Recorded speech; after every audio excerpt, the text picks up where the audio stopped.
My name is Aria Reynolds, and I'm 24 years old. 6 months ago, my mother gave away my car, the SUV my grandmother had gifted me for my 24th birthday. She handed the keys to my sister and told me, "Madison needs it more. You're single. Uber is more convenient for you." I didn't argue. I didn't fight. I just watched my car disappear from my life like I never mattered. Then came Grandma Eleanor's 70th birthday party. I showed up in an Uber. 40 family members watched me walk through those restaurant doors empty-handed. When Grandma asked where my car was, my mom smiled that same smile and repeated those same words in front of everyone. What happened next made every person in that room realize they had severely underestimated both me and my grandmother. Before I continue, if you're curious about how this story ends, please take a moment to like and subscribe, but only if you genuinely enjoy this kind of content. Drop a comment letting me know where you're watching from and what time it is there. Now, let me take you back to where it all started. Growing up, I was always the invisible one. My family wasn't large, just my parents, my older sister Madison, and me. Dad worked as an accountant. Mom stayed home until we were in middle school, then took a part-time job at a real estate office. We weren't wealthy, but we weren't struggling either. Middle-class suburban life in every sense. Madison was 4 years older than me. She had Mom's blonde hair, Mom's green eyes, Mom's laugh. People always said they could be twins. I took after Dad's side, darker hair, quieter demeanor, a tendency to observe rather than participate. From the beginning, Madison was the sun. I was the shadow. When we were kids, if Madison wanted my toy, Mom would say, "Aria, share with your sister, you're more flexible." If Madison needed the bigger room, Mom would explain, "Madison has more friends over. You understand, right?" If Madison's activities conflicted with mine, guess who's got canceled? I learned early that flexible was code for expendable. By the time I turned 20, I'd built my own life. I worked as a freelance content writer, remote work that paid well enough for my apartment, my bills, my independence. But because I didn't commute to an office, Mom never considered it a real job. "When are you getting a proper career?" she'd ask at every family dinner. "Madison has a husband, a baby on the way. What do you have?" Madison married Derek Clark at 24, had little Ethan at 25. She lived the life Mom had blueprinted for both of us. I was the rough draft that never got published. Looking back, I realized flexible was just another word for expendable in my family. And that car, my birthday SUV, was supposed to change everything. It didn't. The second sign came a year before the party. Grandma Eleanor had been living alone since Grandpa passed. She was 70 then, sharp as ever, but the family worried. Someone floated the idea of her moving closer to us. Mom took charge immediately. She called a family meeting, which meant her, Dad, Madison, and Derek sitting around our parents' dining table. I found out about it 3 days later, after all the decisions had been made. "We talked about Grandma," Mom mentioned casually over the phone. "Madison's going to check on her twice a month. Derek will handle any repairs at her place." I waited for my assignment. It never came. "What about me?" I finally asked. "I work from home. I could help with—" "Oh, sweetie, you're so busy with your little computer thing." Mom's voice dripped with dismissal. "Let Madison handle it. She's better with people anyway." Better with people. Right. What Mom didn't know was that I'd been video calling Grandma every Sunday for 2 years. While Madison's twice-a-month visits lasted 30 minutes max, Grandma and I would talk for hours. About Grandpa, about her garden, about the books she was reading. Once, during one of our calls, she said something I didn't understand at the time. "You remind me so much of your grandfather, Aria." Her voice was soft, thoughtful. "Quiet, but you see everything." I laughed it off then. I shouldn't have. Because Grandma saw everything too. Every phone call where Mom talked over me. Every holiday where Madison's family got the spotlight, every small cruelty disguised as practicality. She was watching, waiting, and she was the one person in my family I had completely underestimated. My 24th birthday was supposed to be forgettable. I'd stopped expecting much from my family. A card. Maybe dinner if Mom felt generous. The bar was underground, and somehow they still found ways to trip over it. But that year was different. Mom called a week before. "Come to the house Saturday. We have something for you." I almost didn't go. Almost made up an excuse about work deadlines. But something in her voice, an unusual warmth, made me curious. The whole family was there when I arrived. Mom, Dad, Madison with Derek and baby Ethan. And in the driveway, wrapped in a giant red bow, sat a navy blue Honda CR-V. I stopped breathing. "Happy birthday, Aria." Mom handed me the keys, smiling like she'd invented generosity. "We wanted you to have reliable transportation." I remember my hands shaking as I took those keys. Madison had gotten her first car at 22, right after graduation. I was 24 and had been taking buses and Ubers for years. I'd stopped expecting equity, I'd stopped expecting anything. But here it was, proof that maybe, I mattered. Grandma Eleanor stood by the garage, watching. When our eyes met, she smiled. Not her usual smile, something deeper, knowing. "Your grandmother wanted you to have a car," Mom added, almost as an afterthought. She thought it was time. I didn't catch the significance then. I should have. That car wasn't just transportation. It was the first time in 24 years I felt visible, acknowledged, like I existed in this family beyond being Madison's shadow. I drove it everywhere for 10 months, built memories in that car, made it mine. Then Madison's car broke down, and everything changed. 3 weeks before Grandma's 70th birthday, I drove to my parents' house for Sunday dinner. Madison's minivan sat in the driveway as usual, but in the garage, in the spot where Dad's old sedan usually lived, I saw something that made my stomach drop. My SUV, navy blue, red ribbon long gone but unmistakable, with Ethan's car seat strapped in the back. I found Mom in the kitchen, stirring something that smelled like her usual pot roast. "Mom, why is my car in your garage?" She didn't look up. "Oh, Madison needed to borrow it. Her van's in the shop." "Borrow it?" "Just for a few days, honey. Her mechanic said it could take a week." I wanted to argue. I wanted to ask why no one called me first. But Madison walked in with Ethan on her hip, and the moment dissolved into baby talk and dinner preparations. A week passed. No car. 2 weeks. Still nothing. I texted Madison, "Hey, any update on your van? Need my car back soon." Her reply came hours later. "Mechanic says another week. Thanks for understanding." I called Mom. "When am I getting my car back?" "Aria, don't be difficult." Her tone shifted, colder now. "Madison has a child. She needs reliable transportation. You work from home. You can Uber." "That's not the point. It's my car." "It's a car, Aria. Don't be so materialistic."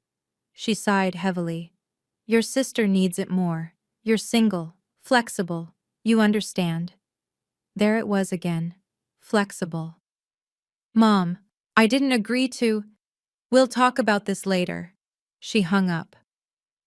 I stared at my phone, anger and disbelief fighting for dominance. This wasn't borrowing anymore.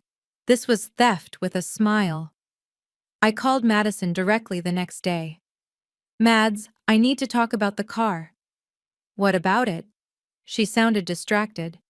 Ethan was crying somewhere in the background. "It's been 2 weeks. I need it back." Silence. Then, "Mom said I could use it. I thought you were okay with it." "No one asked me if I was okay with it." "Well?" She paused.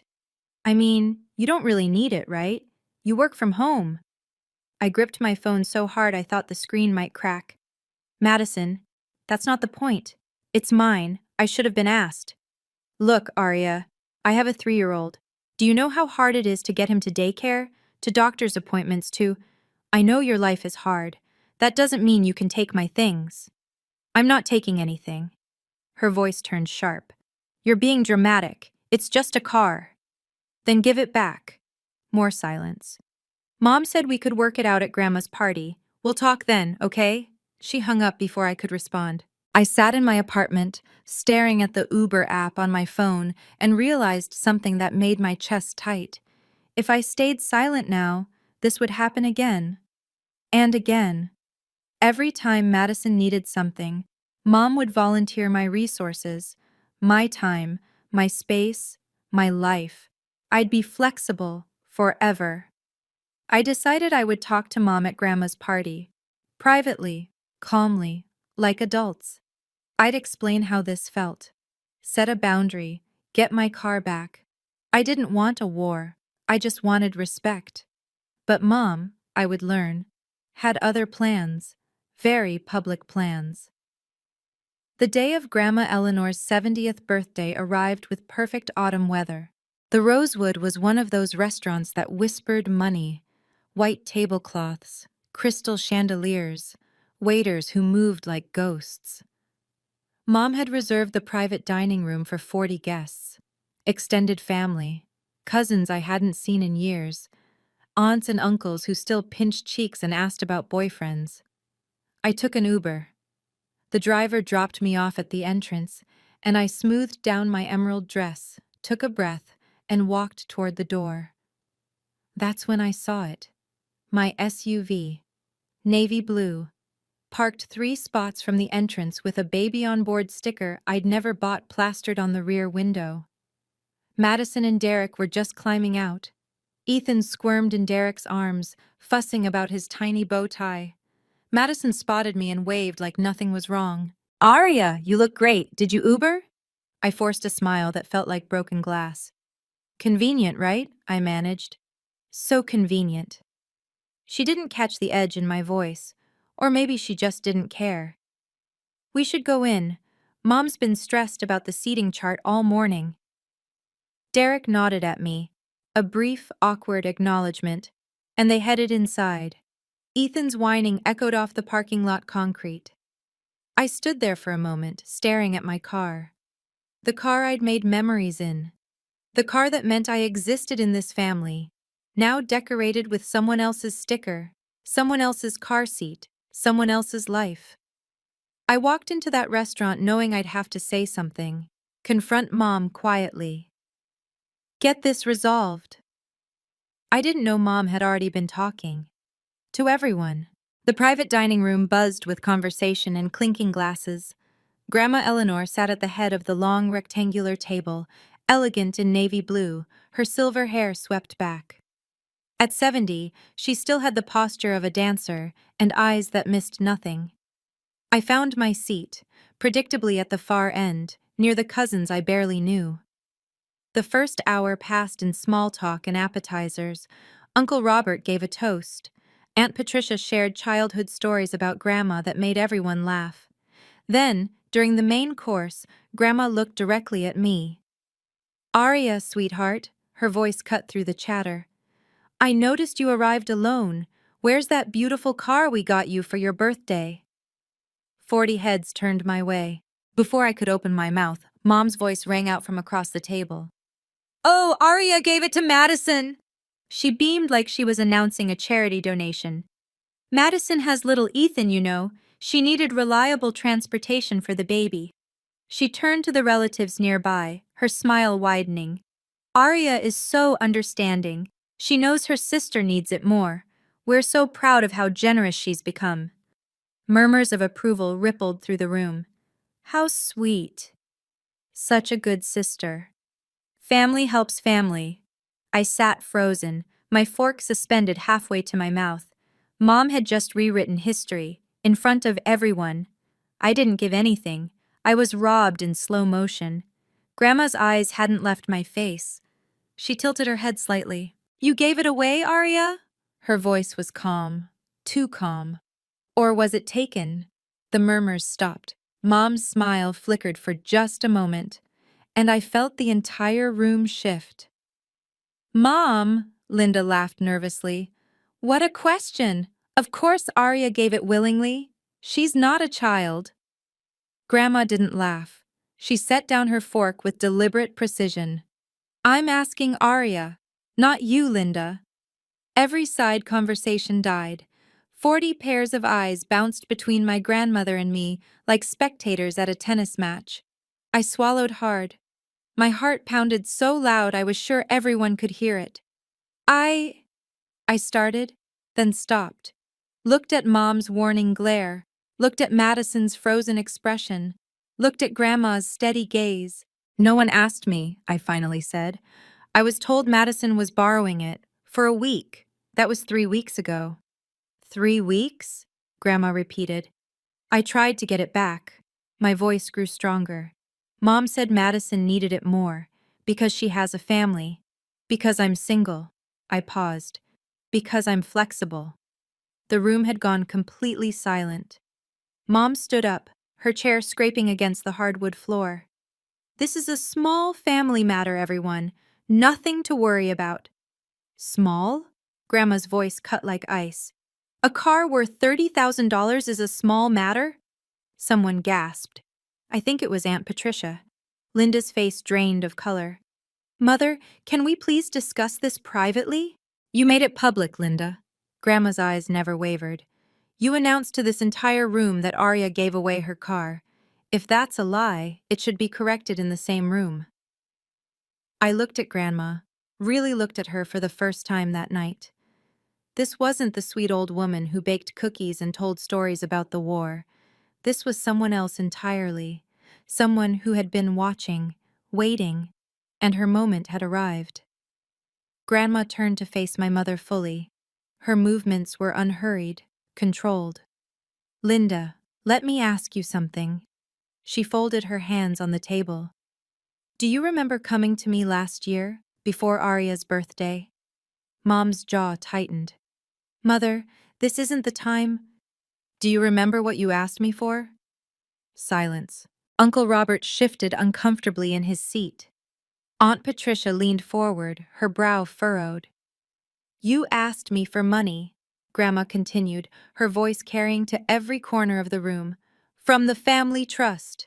You said you wanted to buy Arya a car for her 24th birthday. A proper gift, you said, to show her she mattered. My breath caught in my throat. Mom's face had gone from pale to almost gray. You said, and I remember this clearly, Linda, you said you wanted to do something special for your younger daughter because you knew she often felt overlooked. Grandma's eyes hardened. Those were your exact words. Whispers erupted around the table. I saw cousins exchanging confused glances. Derek was staring at his plate like he wished he could disappear into it. So tell me. Grandma leaned forward slightly. What did you promise me in exchange for that money? Mother, please, what did you promise? Mom's lips pressed into a thin line. She looked around the room, at her siblings, at her nieces and nephews, at the 40 witnesses to her unraveling, and said nothing. Aunt Patricia spoke up softly. Linda, what is she talking about? I watched my mother struggle. For the first time in my life, I saw her without her armor of confidence and control. And I realized, the car wasn't just a gift from my parents. It never had been. I'll tell you what she promised. Grandma's voice was steady as steel. She promised that car would belong to Arya. Only Arya. She signed a paper saying so. The room erupted in murmurs. Mom's face contorted. That paper was it was a formality. For the trust records. The title of that car, Grandma interrupted, is in my name. Not yours, Linda. Not Arya's, mine. Because I paid for it. I felt like the floor had dropped out from under me. What? The word escaped before I could stop it. Grandma looked at me and her expression softened for just a moment. I wanted to give you something meaningful, sweetheart, but I know how your mother operates. She returned her gaze to Linda. So I kept the title in my name, and I made your mother sign an agreement stating the car was exclusively for you. Madison stood up suddenly, her chair nearly toppling. Wait. Grandma, I didn't know any of this. Mom told me Arya was fine with... Did you ask her? Grandma's question cut through Madison's protest like a blade. Did you call your sister and ask if you could have her car? Madison's mouth opened, closed, opened again. Mom said, you didn't ask. Grandma nodded slowly. You assumed. You took. Just like you were taught. Derek grabbed Madison's arm, trying to pull her back down into her seat. She resisted for a moment, then crumpled. I sat there, watching my family's carefully constructed narrative collapse in real time. Grandma had known. She'd prepared. She'd waited. And she still wasn't done. Robert, she called to my uncle. Did you bring what I asked for? My heart stopped. Mom moved fast. Before Uncle Robert could respond, she stepped away from her chair, hands raised in a calming gesture. Everyone, please, let's not blow this out of proportion. Her voice had shifted, soothing now, reasonable. This is a family disagreement about a car, that's all. She turned to address the wider table, making eye contact with aunts, uncles, cousins. Aria works from home. She doesn't need to commute. Madison has a toddler who needs to get to daycare, to doctors, to... Linda. Grandma's voice was a warning. Mom ignored her. I made a practical decision for my family. Madison has responsibilities. Aria is young, single, flexible. She can adjust. That's what family does. Some heads nodded. I saw my Aunt Carol whisper something to her husband. And frankly, Mom continued, gaining confidence, I don't think we need to air private matters in front of everyone. This is between my daughters and me. Derek finally spoke up, his voice hesitant but supportive. I agree. This seems like something that could be discussed later. Later? Grandma laughed. A short, sharp sound. Linda has been discussing it later for 3 weeks while driving around in a car that doesn't belong to her daughter. Mother, please. Mom's calm was cracking. You're embarrassing yourself. The room went cold. Grandma rose slowly from her seat. At 70, she still stood tall, shoulders back, chin lifted. I'm embarrassing myself? She repeated each word distinctly. You stole from your own child and announced it as generosity. And I'm the embarrassment? Nobody moved. I saw Aunt Patricia's hand cover her mouth. Uncle Robert was already reaching for something beneath the table. Mom had miscalculated. Badly. Mom's composure finally snapped. You know what? She spun toward me, finger pointing. This is your fault, Aria. You always do this. I flinched. You sit there, quiet as a mouse, and then act surprised when things don't go your way. Her voice rose. You never speak up. You never participate. You just sulk in corners and expect everyone to read your mind. Linda. Dad tried to intervene. No, Richard. Someone needs to say it. Mom's eyes were wild now. Madison has been carrying this family. She has a husband, a child, real responsibilities. Aria sits at home typing on her computer and calls it a career. The words hit like punches. Your sister sacrifices every day for her family. What do you sacrifice, Aria? Nothing. You give nothing. Tears burned behind my eyes, but I refused to let them fall. Not here, not in front of everyone. Sisters help each other. Mom's voice dripped with righteous anger. Madison needed that car. A good sister, a real sister, would have offered it without being asked. I would have, I heard myself say, if someone had asked. Don't play victim. It doesn't suit you. Madison sat frozen, staring at the tablecloth. Derek had his arm around her, but looked like he wanted to be anywhere else. I was about to stand up, about to walk out and never look back. Then another voice cut through the tension. That's enough, Linda. Aunt Patricia was on her feet, her face flushed with anger. I sat through this exact treatment when we were kids. I won't watch you do it to your daughter. Mom's head whipped toward her sister. Patricia, stay out of this. No, Patricia's voice was firm. Not this time. Aunt Patricia walked around the table toward my mother. I was the flexible one in our house, Linda, remember? Her voice was steady but carried decades of weight. You got the bigger room, the newer clothes, the later curfew. And every single time I complained, Mom and Dad said I should be more understanding. Mom's jaw clenched. That has nothing to do with— It has everything to do with this. Patricia stopped next to Grandma's chair. I spent years in therapy learning that what happened to me wasn't normal. And now I'm watching you do the exact same thing to Arya. The room was cemetery silent. She's not being selfish for wanting her car back. Patricia's eyes swept across the table. She's not being difficult. She's being a person with basic boundaries. Madison finally looked up. Aunt Patricia, I really didn't know. Then you should have asked. Patricia didn't soften. That's the whole point. You should have asked. I felt something shift in my chest. For the first time in my life, someone in my family was standing up for me. Someone understood. Grandma placed a hand on Patricia's arm. A gentle, approving gesture. This isn't about a car anymore, Grandma said.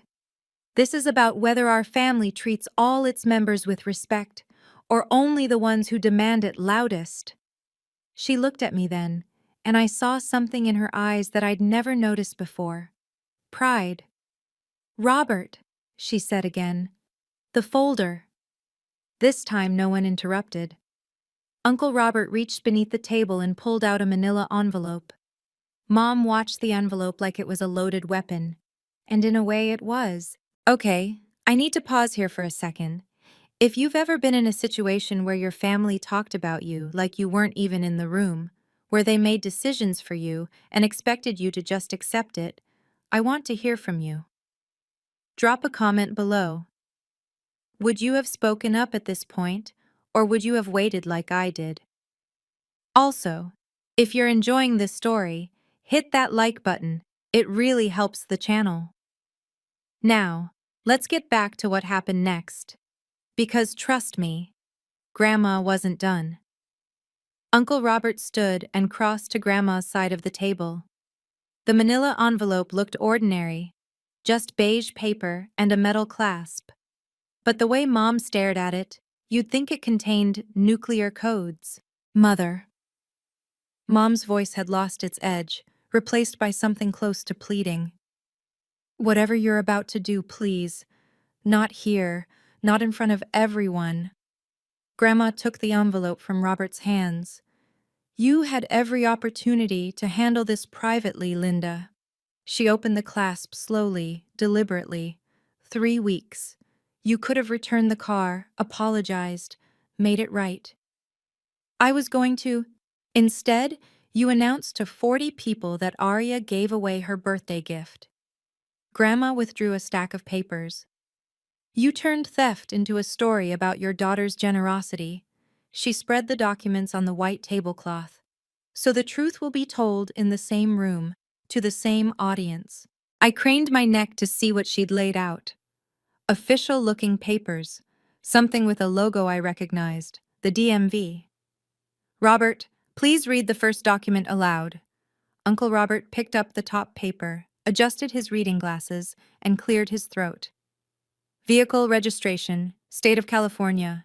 He paused, finding the relevant line. Registered owner, Eleanor Mitchell. Gasps rippled through the room. That's just for convenience, Mom stammered. For tax purposes. Everyone does that. Do they? Grandma's eyebrow rose. Robert, continue. He turned to the next document. This appears to be some kind of agreement. He scanned it quickly, his expression shifting from confusion to understanding to something like grim satisfaction. Read it, Grandma instructed. All of it? Every word. Mom's hands were shaking, and I finally understood what was about to happen. Uncle Robert's voice carried across the silent room. Family Trust Disbursement Agreement, dated March 15th of last year. He paused, then continued reading. I, Linda Reynolds, hereby acknowledge receipt of $28,000 from the Mitchell Family Trust. Someone whispered, 28,000? Robert kept going. These funds are designated for the purchase of a vehicle as a birthday gift for my daughter, Arya Reynolds. He looked up briefly, then returned to the document. I confirm that this vehicle will be registered in Eleanor Mitchell's name, but will serve as the sole property of Aria Reynolds for her personal use. My heart hammered against my ribs. Furthermore, Robert continued, I agree that this vehicle cannot be transferred, sold, loaned, or otherwise given to any other family member without the explicit written consent of Aria Reynolds. He lowered the paper. It's signed, Linda Reynolds, witnessed by... He squinted. Witnessed by Robert Mitchell. That's me. He looked at Mom. I witnessed this, Linda. I remember now. You told me it was routine trust paperwork. Mom's face had turned the color of ash. I didn't think, it was just a formality. $28,000 from my trust. Grandma's voice was ice. Given specifically for Aria, with explicit conditions you agreed to. In writing. Aunt Carol leaned over to her husband. She signed a legal agreement? It appears so, he murmured back. Madison was crying now, silent tears tracking down her cheeks. Derek held her but kept his eyes fixed on the floor. Do you understand now? Grandma addressed the room. This wasn't a family car that Linda could redistribute as she pleased. This was Aria's property, funded by me, protected by contract. She paused. And Linda took it anyway. There's more. Grandma gestured for Robert to continue. He pulled out another sheet, this one handwritten, the ink slightly faded. This appears to be a personal letter of commitment. Robert examined it closely. Also signed by Linda. Mom made a sound like a wounded animal. I don't see why. Read it, Robert. He cleared his throat and began. To Mother. I promise that the car purchased with your gift will remain Aria's and Aria's alone. I understand that she has often felt overlooked in our family, and I want this gift to show her that she matters. I will never take this car from her or allow anyone else to use it without her explicit permission. Robert's voice cracked slightly. I am grateful for your generosity and will honor this commitment. Your daughter, Linda. The room was frozen. I couldn't breathe, couldn't think. My mother had written those words, acknowledged that I felt overlooked, promised to do better, and then broke every single promise. That letter, Grandma said slowly, was your idea, Linda, not mine. You wanted to put your commitment in writing to show me you understood. Mom's lips moved, but no sound came out. Did you lie to me then? Or did you simply forget your promises the moment they became inconvenient? Aunt Patricia shook her head in disgust. Uncle Robert set down the papers like they burned his hands. Madison sobbed openly now. Mom, how could you? You told me Aria didn't care about the car. I thought... Mom's voice finally broke through. I thought it would be fine. She never complains. She never had to. Grandma's words fell like a gavel. That was the whole point. The verdict was in. Madison stood up abruptly, mascara streaking her cheeks. Grandma, I swear I didn't know. Her voice was raw, desperate. Mom told me Aria said yes. She said Aria thought it made more sense for me to have it because of Ethan. Grandma regarded her eldest granddaughter without warmth. And you believed that without question? Did you call your sister? Text her? Send a single message asking how she felt? Madison's mouth opened. Nothing came out. You didn't. Grandma nodded slowly. Because it was easier not to ask. Easier to accept what benefited you and assume everyone else was fine. Derek tried to intervene. Eleanor, surely we can discuss this somewhere more private. Private? Grandma's laugh was razor sharp. Your mother-in-law announced Aria's generosity to every person in this room. She made a public statement. A false one. She swept her gaze across the 40 faces watching in stunned silence. This was made public, so it will be resolved publicly.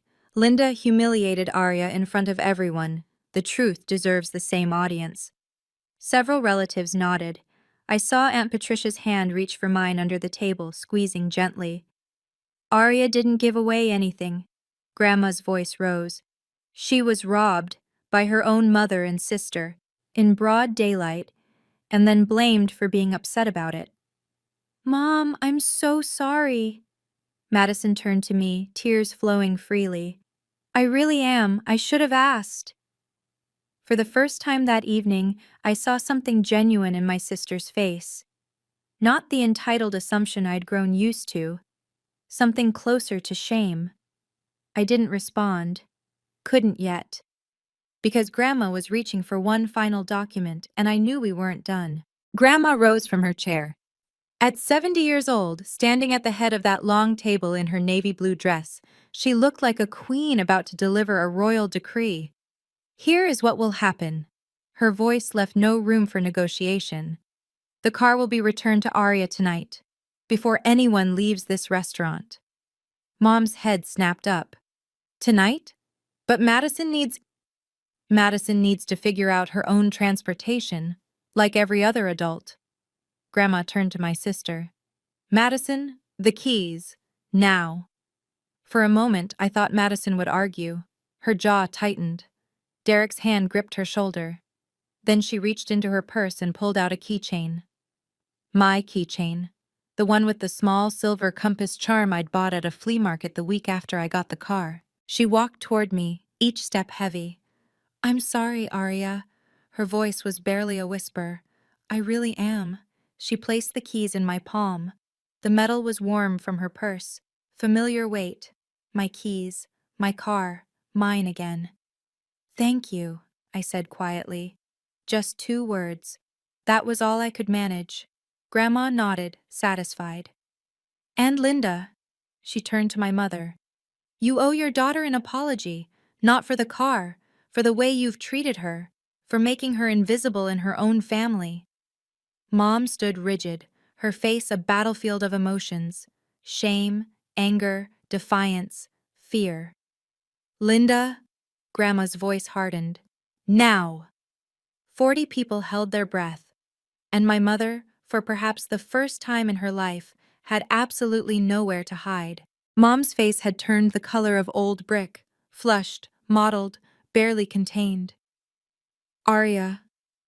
The word came out tight, forced. I apologize. I should have asked you before letting Madison use the car. That was it. A thin, technical admission. Nothing real. Grandma's eyes narrowed. That's your apology? For 3 weeks of theft? For lying to everyone here? For humiliating your daughter in front of her entire family? I said I was sorry. You said words. There's a difference. The tension in the room was unbearable. I could hear someone's watch ticking 3 seats away. But something had shifted in me during the past hour. I'd watched my mother lie, deflect, attack, and finally squirm under the weight of truth. I'd seen who she really was. And I realized I didn't need a genuine apology from her. I needed boundaries. Mom. I stood up, keys still clutched in my hand. I accept your apology. Relief flickered across her face. But I need you to understand something. I kept my voice steady, professional, the tone I used with difficult clients. From now on, any decision that involves me, my property, or my life, you ask me directly, not through Madison, not through Dad, me. Arya, you don't decide for me anymore. I held her gaze. I'm not the flexible one. I'm not the backup option. I'm your daughter, and I deserve to be asked. The room was silent. Grandma watched me with something I'd never seen directed at me before. Pride. Real, unconditional pride. That's my granddaughter, she said softly. And for the first time in 24 years, I felt like I actually existed in this family. Grandma wasn't finished. She waited until I sat down, then addressed the room again. There's one more matter to discuss. Mom groaned. Actually groaned, like a teenager being scolded. The Mitchell Family Trust. Grandma folded her hands. As most of you know, your grandfather established this trust before he passed. It was meant to help future generations of our family. Nods around the table. This was common knowledge.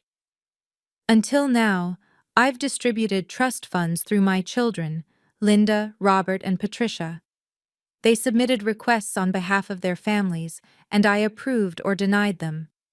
She paused, letting the words settle. That ends today. Mom's head snapped up. What? From this point forward, I will work directly with each grandchild. No intermediaries, no parents deciding who deserves what.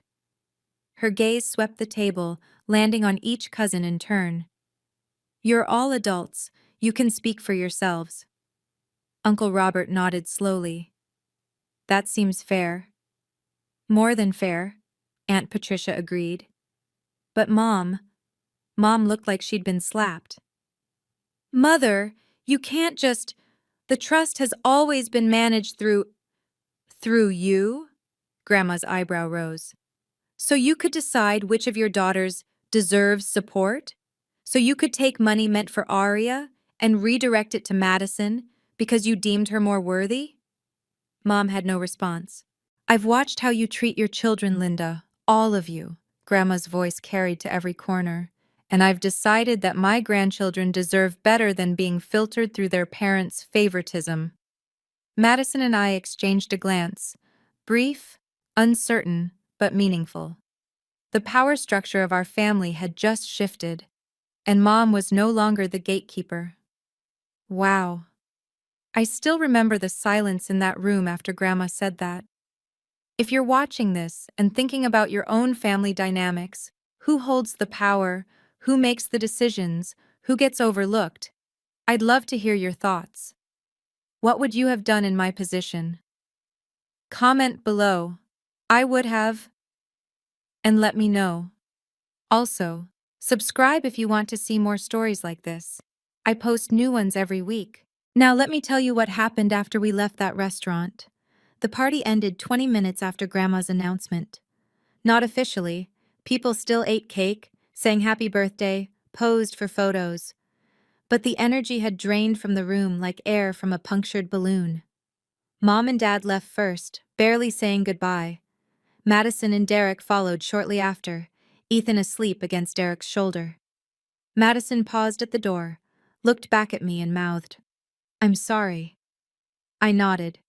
It wasn't forgiveness, just acknowledgement. Aunt Patricia found me in the parking lot, standing next to my car, running my fingers along the door handle. "You okay, sweetheart?" "I don't know." I laughed weakly.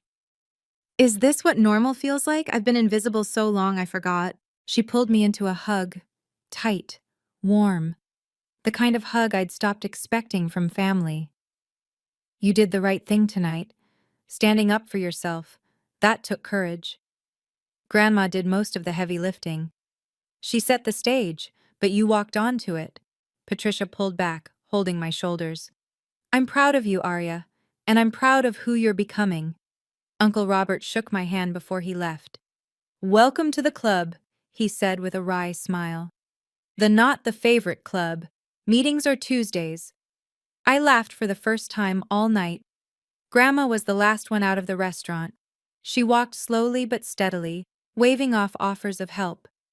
"Drive safe, sweetheart," she said, patting my cheek. "Grandma, thank you for everything." "Don't thank me." Her eyes twinkled. "Just promise me you'll never be flexible again." "I promise." I drove home alone that night. Windows down, music up, mine. 2 weeks passed in uncomfortable silence. No calls from Mom, no texts from Madison. Dad sent one awkward message, "Hope you're doing okay," that I responded to with a thumbs up emoji. Then, on a Tuesday evening, Mom called. I stared at her name on my phone for 3 full rings before answering. "Arya?" Her voice was carefully neutral. "I think we should talk." "Okay." "I don't want this family to fall apart over a car." She sighed heavily. "It was a misunderstanding. Can we move past it?" A misunderstanding? You know what I mean. Things got out of hand. I shouldn't have brought it up at the party, and neither should your grandmother. I noticed what she didn't say. No acknowledgement of what she did wrong. No recognition that she'd stolen from me and lied about it. Mom, I'm willing to talk, but you need to understand. Good. She cut me off. Actually, before we meet, I wanted to ask you something. Here it comes. Has Grandma talked to you about the trust? About what she plans to do now that she's managing things directly? There it was. The real reason for the call. If you want to know about the trust, ask Grandma yourself. I'm asking you. Has she said anything about plans for the grandchildren? About distributions? My chest tightened with old, familiar disappointment. Mom, if the only reason you're calling is to find out if I'm getting money from Grandma, that's not... Then this conversation is over. I kept my voice steady. When you want to talk about what actually happened, I'll be here. Goodbye, Mom. I hung up before she could respond. Some things, I was learning, couldn't be fixed with a phone call. A month after the party, Madison texted me. Not about cars, not about Grandma or trusts or family drama. Just, can we get coffee? I need to talk. Really talk. I hesitated. Part of me wanted to ignore it, to protect the peace I'd finally found. But another part, a quieter part, remembered that Madison hadn't chosen to be the favorite any more than I'd chosen to be overlooked. We met at a small cafe near my apartment. Madison arrived looking exhausted, dark circles under her eyes, hair pulled back in a messy ponytail, nothing like the polished older sister I'd grown up envying. Thanks for meeting me. She wrapped her hands around her coffee cup. I wasn't sure you would. I wasn't sure either. We sat in silence for a moment. I've been thinking a lot since the party, Madison finally said, about everything, about how I never question things, about how I just took. Madison, let me finish. Her eyes met mine. I was always the priority. I got used to it. I never thought about how that felt for you. She swallowed hard. Mom made it easy to not think. She handled everything, made all the decisions, told me what to believe. And you believed her. I did. Because it was convenient. Tears gathered in her eyes. I'm not blaming Mom. I'm an adult. I should have asked you. About the car. About everything. I felt something shift in my chest. Not forgiveness exactly. Something more fragile. I don't need you to be perfect, Madison. The words came slowly. I just need you to ask. To see me. That's all I've ever wanted. She reached across the table and grabbed my hand. I'm trying. I really am. I know. It wasn't a fix, but it was a start. 6 months later, my relationship with Grandma Eleanor had transformed. Every Sunday afternoon, I drove my SUV with its little compass charm back on the keychain, to her house. Not secretly, like before. Openly. Proudly. We'd sit in her garden or her sunny kitchen, drinking tea she insisted on brewing the proper way. She'd tell me stories about Grandpa, about their early years together, about the family before it got complicated. You know why I like you, Arya? She said one afternoon, pruning her rose bushes. Because I'm your favorite? She laughed. Because you remind me of me. I set down my tea. What do you mean? I was the flexible one too. Her voice softened. The youngest girl in a house full of brothers. I learned to be invisible, to take what was given and never ask for more. She touched a white rose, adjusting its position toward the sun. Your grandfather was the first person who actually saw me. He said I was wasting myself being small. She smiled, lost in memory. He made me promise to never shrink again. I thought about all the years I'd spent shrinking, making myself smaller so others could feel bigger. I wish someone had told me that sooner, I said. Grandma turned to me, her eyes bright. I'm telling you now. She reached out and squeezed my hand. I wish I'd had someone in my corner sooner. That's why I'm in yours. I hugged her then.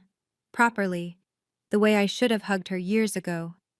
Thank you, Grandma, for everything. Don't thank me. She patted my back. Just keep being exactly who you are. That's all the thanks I need. Some lessons take 70 years to teach, but they're worth every moment of waiting. So where do things stand now? My relationship with Mom is complicated. We talk, but carefully. She knows there are lines she can't cross anymore. Sometimes I catch glimpses of the mother I wish she'd been, moments of genuine warmth that make me wonder what could have been different. But I don't wait for her to change. I've stopped expecting her to see me the way I needed to be seen. Madison and I are rebuilding, slowly. She's learning to ask before assuming, and I'm learning to trust that she actually wants to know.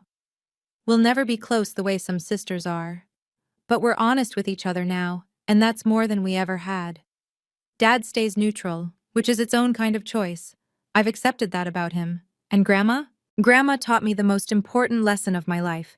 Being flexible doesn't mean being invisible. Keeping the peace doesn't mean losing yourself. I'm 25 now. I have my apartment, my job, my car with its little compass charm, my weekly teas with a 70-year-old woman who refuses to let me shrink.